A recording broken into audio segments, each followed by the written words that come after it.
もあなたの匂いがするわ。一人暮らせば思い出すから、壁の傷も残したまま置いてゆくわ。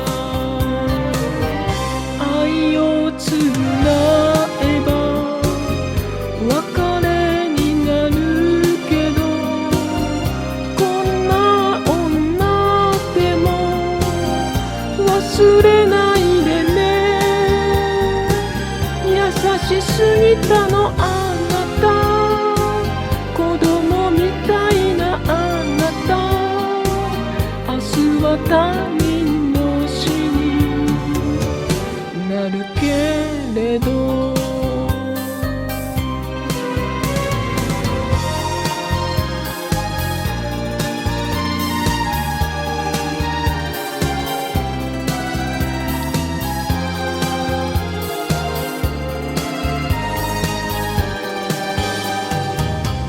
心残りはあなたのこと、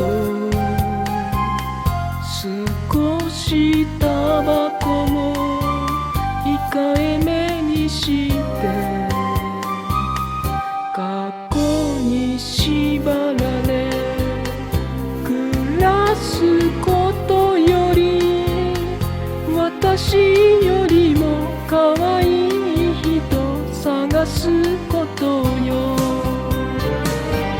愛をつなえば重荷になるから、この街を離れ暮らしてみるわ。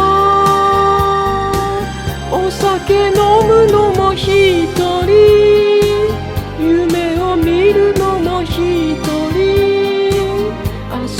他人の死になるけれど。